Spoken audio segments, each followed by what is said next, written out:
The bag of groceries hit the porch floor first, an orange rolling off the top step and bouncing once against the railing before it dropped into the hydrangeas below. And for 3 full seconds, neither of them said a word. Victoria Sinclair stood frozen in her grandfather's doorway, one hand still on the brass handle, staring at the man on the welcome mat as if the porch light had rearranged his face into someone she used to know and then, cruelly, changed it back. Logan Hayes stood just as still, a paper sack of prescription bottles balanced against his hip, his daughter's pink backpack slung over one shoulder because Emma had asked to come along today. And behind him, through the screen door, came the familiar rasp of an old man's voice calling out, "Logan, is that my Victoria at the door?" Victoria's mouth opened. Nothing came out. 6 months earlier, in a glass conference room 40 floors above the city, this same man had stood in front of her desk while she read a termination letter aloud in a voice that did not shake. And now he was standing on her grandfather's porch, holding the man's blood pressure medication like it was the most ordinary Tuesday in the world. To find out how a fired engineer ended up caring for the one person Victoria Sinclair loved more than her own company, stay until the very end. If stories like this, the quiet ones, the ones about people who get written off before anyone bothers to actually look at them, mean something to you, we'd love for you to drop a comment and let us know, because so many of you watching have lived some version of what you're about to hear. And here's the question worth sitting with before we even go back to the beginning. Should a company ever get to decide a person's worth based on one bad afternoon? Or does real character only ever show up in the years nobody from the office is watching? 11 months before that front door opened, none of this existed. Logan Hayes was, on paper, one of the most valuable engineers Meridian Dynamics had ever hired. A structural design lead with 14 years in aerospace components and a reputation among the people who actually worked beside him for catching the kind of errors that showed up on paper as a rounding difference and showed up in the sky, years later, as a catastrophe. He was 38 years old, a widower for 3 of those years, and the father of a 9-year-old girl named Emma who still slept with her mother's old cardigan folded under her pillow. He did not talk about his wife at work. He did not talk about much of anything at work, actually, beyond what the job required, because Logan had built his entire adult personality around a simple, unspoken rule. Say less, notice more, and never give anyone a reason to remember your name for the wrong thing. It was a rule that had served him well for a long time. It would not save him. Meridian Dynamics manufactured fuselage support components for 2 of the largest commercial aircraft manufacturers in the country, a business worth just over $800 million a year, employing 1,100 people across 3 facilities. And in the spring of that year, the company was 6 weeks from closing what its executives called, without irony, the contract that saves the company, a 4-year, $210 million order from a European carrier that had been quietly shopping for a new supplier after losing confidence in its old one. Victoria Sinclair had been CEO for 2 years by then, the 3rd generation of Sinclairs to run the company her grandfather had built from a single machine shop in 1961, and she had inherited both the name on the building and a board of directors who had never quite decided whether she'd earned the seat or simply been given it. She was 34, sharp in a way that read as coldness to people who didn't know her well, and she carried the specific, exhausting pressure of someone who believes that any mistake she makes will be remembered as proof that the company should never have been handed to a woman, and certainly not to this woman, in the first place. She was not cruel. She was not a villain in this story. She was simply someone who had learned, the hard way, to trust the loudest voice in the room over the quietest one, because the loudest voice was usually the one asking her for something, and the quiet ones rarely asked her for anything at all.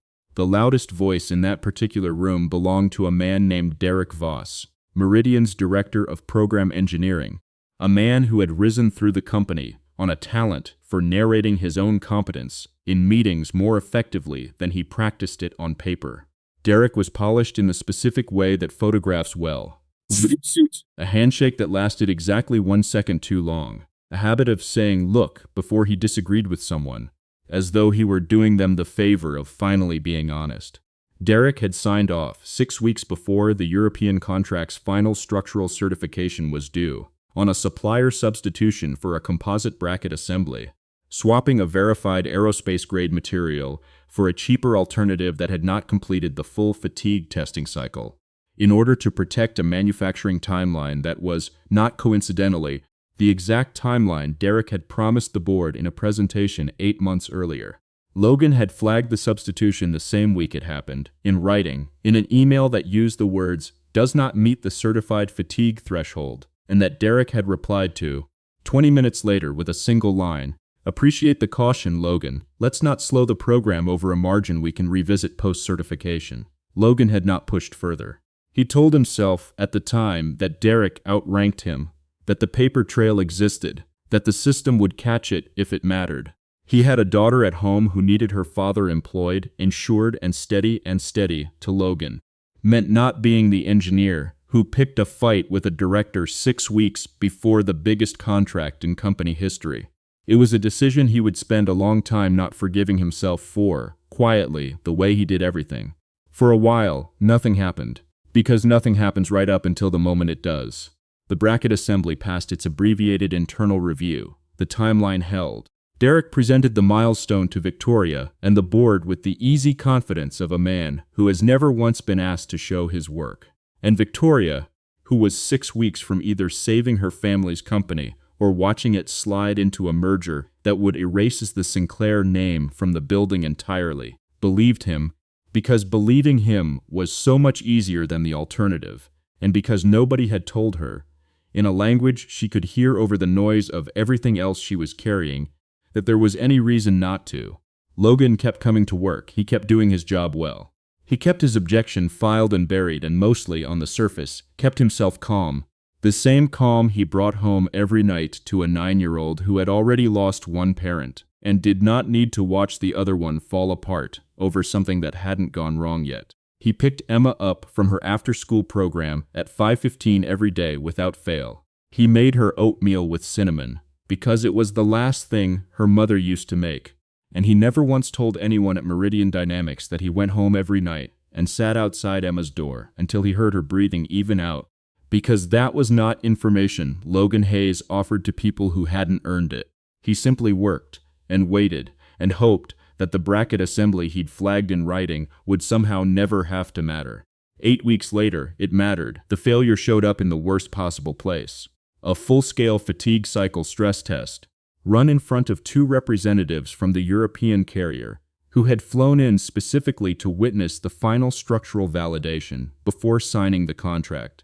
Logan was in the observation room when the bracket assembly failed at 61% of its required cycle count, a hairline fracture propagating exactly where he had said, 8 weeks earlier, that it would propagate, in an email that was still sitting untouched in Derek Voss's inbox.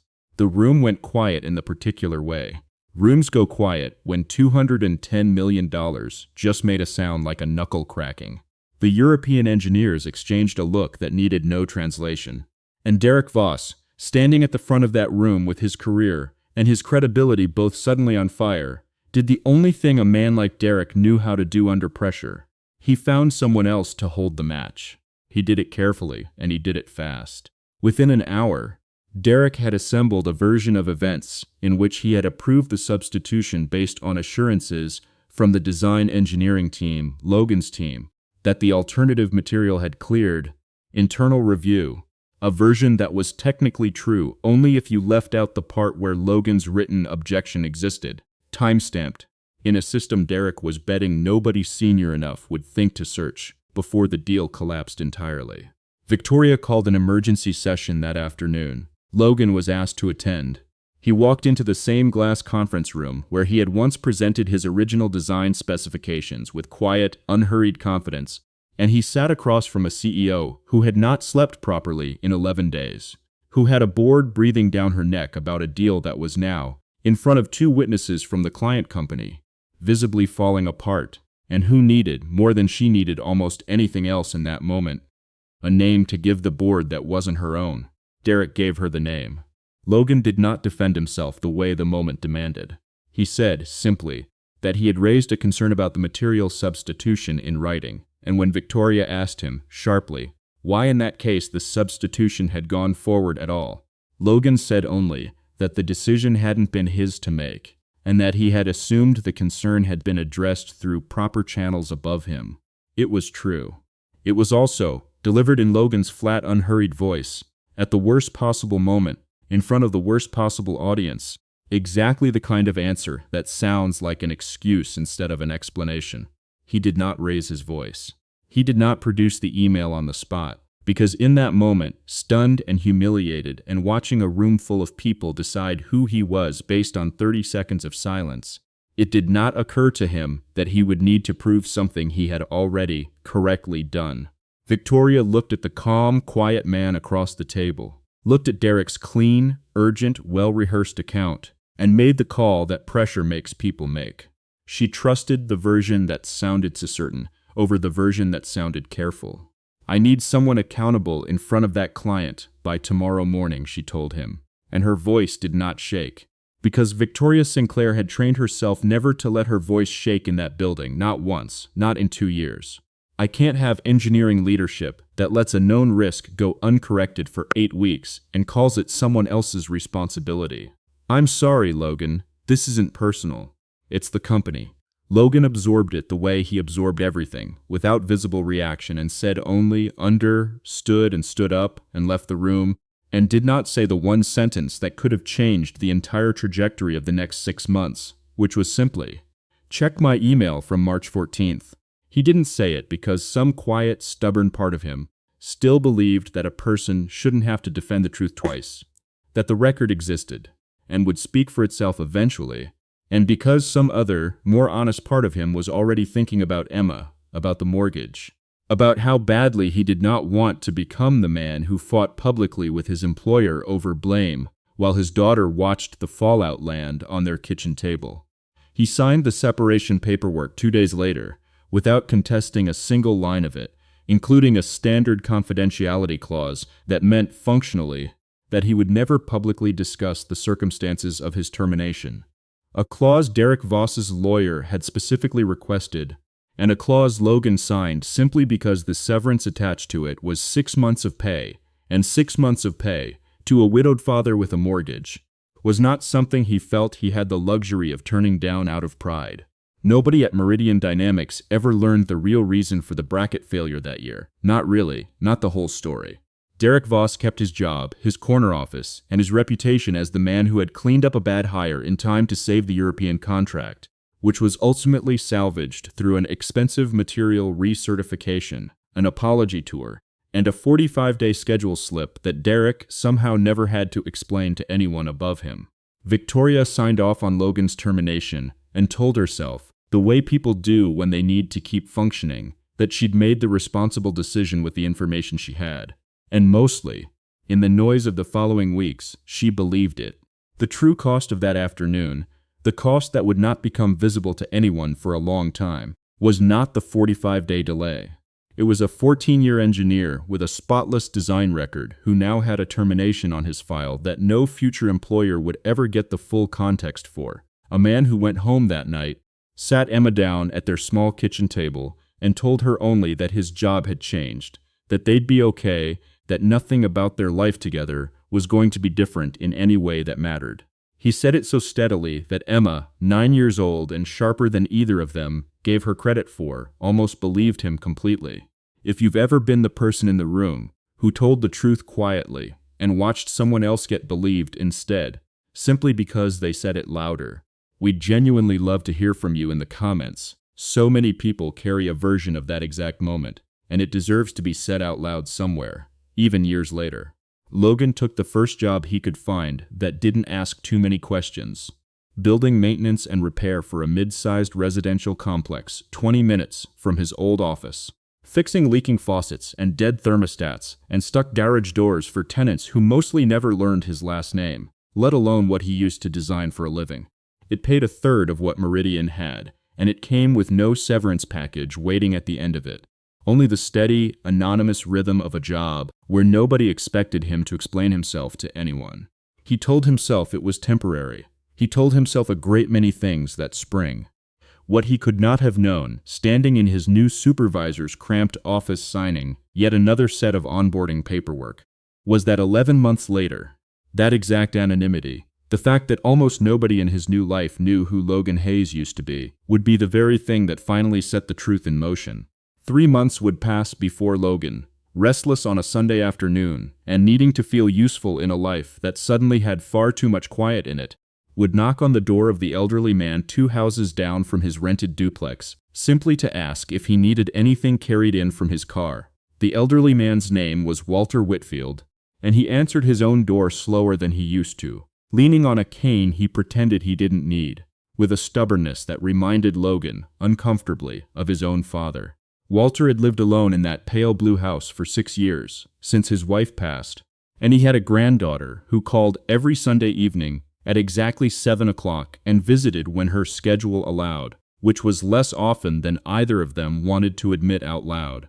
What Walter needed carried in from his car that first Sunday was nothing more than a case of sparkling water and a bag of bird seed. But Logan noticed, the way Logan noticed everything, that the porch step had a soft spot rotting through the wood, that the mailbox post leaned 2 inches off true, that the older man's hands shook slightly when he tried to work the child-proof cap off his heart medication. Logan didn't say much about any of it. He simply came back the following Tuesday with a bag of deck screws and fixed the step himself, refused the $20 bill Walter tried to press into his hand, and told him only that he had some time on his hands and didn't mind the company. What began as one Sunday afternoon became a rhythm neither man planned or announced. Logan drove Walter to his cardiology appointments on Thursday mornings, because Walter's hip made the walk from the parking structure longer than it should have taken, and sat in the waiting room afterward doing the crossword from that morning's paper while Emma, when she came along, colored quietly beside him. He picked up Walter's groceries every Monday from a list written in shaky handwriting and taped to the refrigerator, always including the specific brand of ginger snaps Walter would never admit he looked forward to. He replaced a water heater on a Saturday that Walter insisted, 3 separate times, he could still install himself. He never once asked for money beyond the cost of parts, and when Walter tried more than once to write him a check for his time, Logan always found some version of the same sentence. "You're not paying me for company, Walter. I get something out of this too." It was true. In a life that had gone suddenly, aggressively quiet after Meridian, after his wife, after everything, Walter Whitfield's porch had become the one place Logan Hayes didn't have to be anyone but himself. And Emma, who had lost a grandfather of her own before she was old enough to really remember him, had quietly, without either adult quite noticing it happening, adopted Walter as a stand-in, bringing him drawings from school and sitting on his porch steps, telling him about her spelling tests while he pretended, with real delight, to be impressed. None of what happened in that pale blue house had anything to do, on the surface, with Victoria Sinclair. But 6 weeks into that rhythm, on an evening when Logan had already gone home for the night, Walter Whitfield sat at his kitchen table and, during his Sunday phone call, mentioned to his granddaughter, almost in passing, that his young neighbor had fixed his porch step for free and wouldn't hear of taking a dime for it. Victoria, half listening while she reviewed a budget document on her second monitor, said something distracted and warm about how nice that was, and did not think about it again for months, because there was no reason yet for the name Logan to mean anything to her beyond a kind stranger looking after her grandfather. What was building in that same stretch of months had nothing to do with kindness at all. It had to do with a number that would not stop bothering Victoria's newly hired chief financial analyst, a sharp, meticulous woman named Claire Whitaker, who had been brought in specifically to conduct a full financial postmortem on the European contract delay, at the board's insistence, in order to make sure nothing like that 45-day slip ever happened again. Claire was not looking for Logan Hayes. She was looking for a supplier invoice discrepancy, a routine audit trail exercise, and in the course of that audit she pulled the full email chain related to the composite bracket material substitution, including a March 14th message from an engineer named Logan Hayes that used the phrase, "does not meet the certified fatigue threshold," and a reply from Derek Voss, 20 minutes later, that asked him not to slow the program over what he called a margin we can revisit post-certification. Claire read it twice. Then she read the termination paperwork from the following month, which listed the reason for separation as failure to escalate a known material risk in a timely manner. And she sat very still at her desk for a long moment, because the email in front of her and the termination reason on file described two entirely different men. She brought it to Victoria on a Tuesday morning, quietly. The way you bring someone news you know is going to cost them something. Victoria read the email chain 3 times before she said a word. What she felt first was not guilt, not yet. It was a colder, more immediate feeling, the specific vertigo of realizing that a decision she had made with total confidence, a decision she'd told herself was responsible, had actually been built on a version of events handed to her by the one person in the room with the most to lose from the truth. She asked Claire to pull Logan's full personnel file, his 14 years of performance reviews, every one of them exceptional, every one of them written by supervisors who used words like meticulous, and the other engineers double-check their own work against. And then, sitting alone in her office that evening long after the building had emptied out, Victoria did something she almost never let herself do at work. She put her face in her hands, because she was starting to understand, with the sick, sinking clarity of hindsight, exactly whose career she had ended to protect a man who had lied to her face. She did not act immediately. There was a second crisis unfolding in parallel that made moving on Logan's situation more complicated than simply issuing an apology. Derek Voss, sensing the ground shifting beneath him after Claire had quietly begun requesting additional documentation from his department, preemptively went to 2 board members with a story of his own, framing the renewed audit interest as Victoria reopening a settled matter to cover for her own management failures during the contract crisis, a maneuver clearly designed to make any correction of the record look like Victoria's weakness rather than Derek's exposure. For a tense 2 weeks, Victoria found herself fighting a quiet battle on 2 fronts at once, trying to verify and act on the truth about Logan, while simultaneously managing a board growing nervous about instability at the top. With Derek working the room behind her back the entire time, it would have been easier, in every practical sense, to let the whole thing stay buried. Victoria did not let it stay buried, but she also did not yet know how to fix what she'd done, or whether the man she'd wronged would even want to hear from her, and so she did the one thing that felt both smallest and most honest. She asked her grandfather, the following Sunday, whether she could come by and finally meet the neighbor he wouldn't stop talking about. She had no idea, driving to his house that Sunday afternoon, that the man she was about to meet was the man whose life she had spent the last several weeks quietly trying to understand how to repair. 4 weeks would pass before that ordinary front door opened on an ordinary Tuesday evening, and the past Victoria had been carrying in a folder on her desk, would be standing on her grandfather's porch in person, holding a bag of groceries, with absolutely no idea what was coming, the moment the door opened. The moment from the very beginning of this story, Victoria did not manage to say a single coherent word for what felt, to both of them, like a very long time. Walter, oblivious to the storm crossing his own threshold, simply beamed and said, "Victoria, honey, this is Logan. I've told you about him. Logan, this is my granddaughter. The one who runs herself ragged at that company." And it was that last, small, affectionate detail, the company, that made the pieces finally lock into place behind Logan's eyes. He set the grocery bag down slowly, retrieved the escaped orange from the hydrangeas without comment, and said only "Mems." Sinclair, in a voice that carried no anger in it at all, which somehow made the moment land harder for Victoria than fury would have. Emma, standing just behind her father, looked between the 2 adults with the quiet, careful attention of a child who has learned to read a room before anyone explains it to her.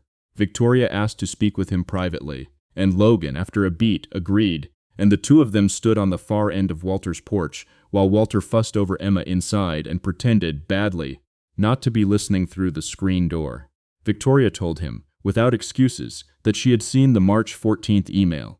She told him what Derek Voss had told the board, and what she now understood to be the difference between what actually happened and what she had been given to act on. She said she was sorry, and she meant it in the flat, unadorned way people mean things when they've stopped performing the emotion and simply feel it, which was somehow more unsettling to hear from her than any polished corporate apology could have been. Logan listened to all of it without interrupting, the porch light catching the same stillness in his face that had, months earlier, been mistaken in a glass conference room for guilt. When she finished, he said only that he appreciated her coming to tell him, and that it didn't change much about his life either way. He had a job, a routine, a daughter who was doing fine, and that she didn't owe him a dramatic gesture, just the truth on the record, whenever she was ready to put it there. It was, Victoria would think later, the least self-serving response anyone had given her in longer than she could remember, and it unsettled her more than an angry one would have. She offered him his position back within the week, at a director-level title with a compensation package well above what he'd been earning before, along with a formal, written correction to his personnel file and a public statement crediting him for the exact structural concern that had, 8 months earlier, correctly predicted the bracket failure. Logan turned down the title. What he said instead, standing in Victoria's office for the first time in almost a year, was that he didn't want a promotion built on an apology. He wanted the corrected file, in writing, sent to every reference check that came through for the next 5 years without him having to ask twice. And he wanted the company's escalation policy rewritten, so that a documented engineering objection couldn't be quietly buried by a single director's reply email ever again. He asked for a policy, not a title.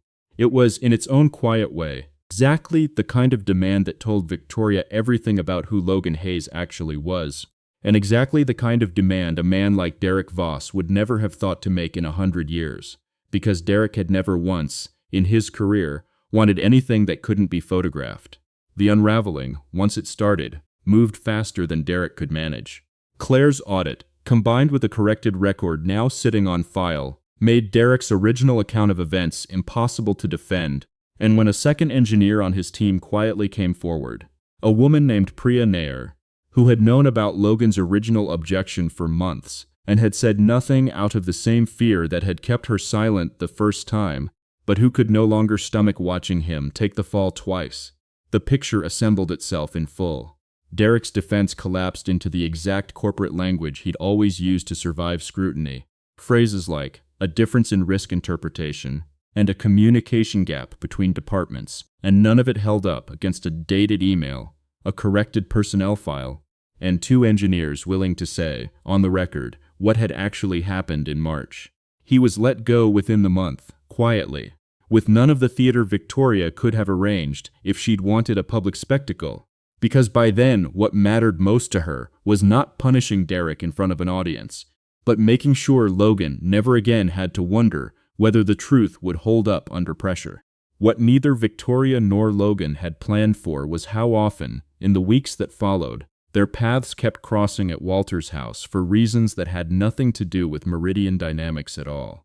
Victoria started showing up on Sundays not because her grandfather asked her to, but because she wanted to, and she found herself, more than once, staying past her usual hour because Emma was in the middle of explaining an elaborate Lego city she'd built on Walter's dining table, or because Logan was fixing something in the kitchen and telling Walter a story that made the old man laugh in a way Victoria hadn't heard in years. She noticed things about Logan in that house that the version of him from the glass conference room had never let her see, that he was funny in a dry, understated way, that he remembered small details Emma mentioned weeks earlier, that he never once, in all those Sunday afternoons, brought up what the company had done to him, even when it would have been easy, even when he had every right to. She found herself, against every instinct she'd trained into herself over years of running a company where vulnerability read as weakness, wanting to be near that stillness, rather than intimidated by it. Here is the harder question worth sitting with, though.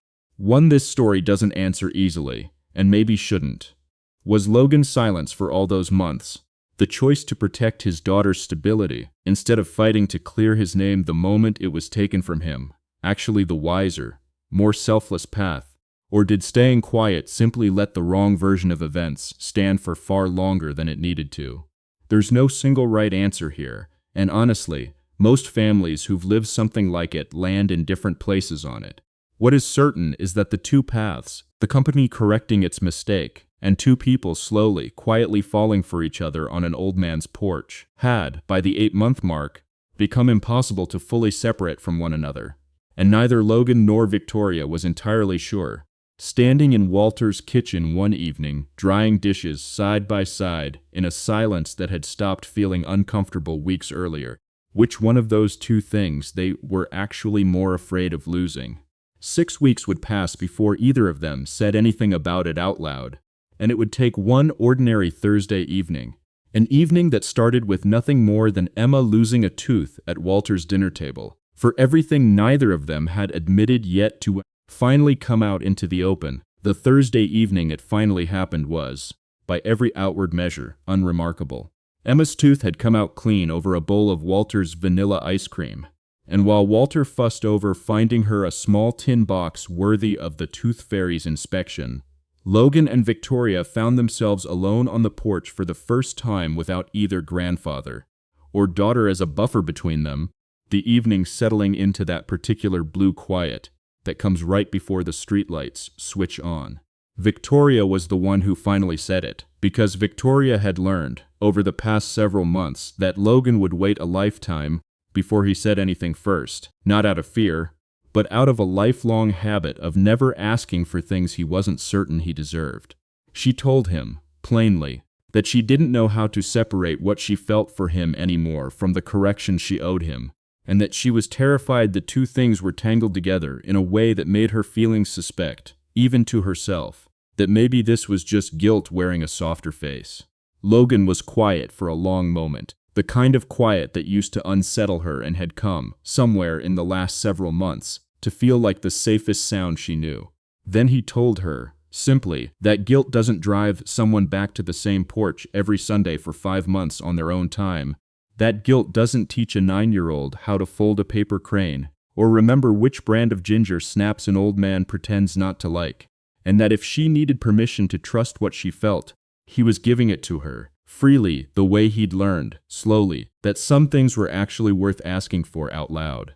The public restoration, when it finally happened, took place 3 weeks later, not in a courtroom or a press conference, but in the same glass conference room where Logan had once been let go, now filled with the full engineering leadership team, the board, and a handful of the very people who had watched him walk out that door 11 months earlier without a word of protest.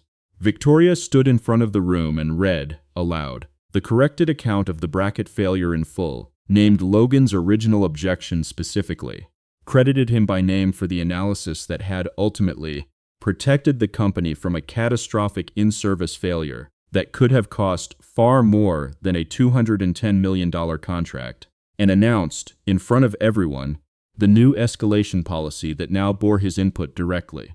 She did not soften Derek's role in the account, and she did not soften her own. She told the room plainly that she had trusted the louder voice over the correct one, and that the company was implementing structural changes, specifically because that failure of judgment could not be allowed to happen to the next quiet engineer who happened to be right. It cost her something real in that room.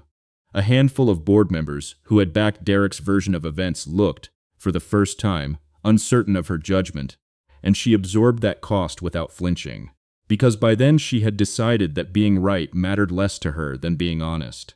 Logan was offered, again, the director title, the corner office, the number that would have made most people's decision for them instantly. He turned it down again and asked instead for something almost nobody in that room expected, a standing seat on the engineering review board with veto authority over any material substitution flagged as a fatigue risk concern, regardless of who proposed it or how senior they were, a permanent, structural guarantee that no engineer after him would ever again have their written objection quietly buried by a single reply email. Victoria approved it on the spot. It was, everyone in that room seemed to understand at once, a far more valuable thing than a title, because a title protected one man, and what Logan asked for protected everyone who came after him.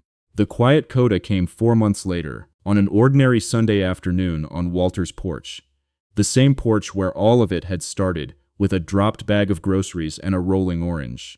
Logan and Victoria were married in Walter's backyard in a small, unhurried ceremony that Emma insisted on planning half of herself, right down to choosing the flowers, and Walter, walking his granddaughter down a short strip of grass on a cane he finally admitted he needed, cried in a way he pretended, unconvincingly, was just his allergies. There was no press release. Nobody from Meridian's board was invited except Claire, who had, in her own quiet way, been the second person to insist the truth mattered.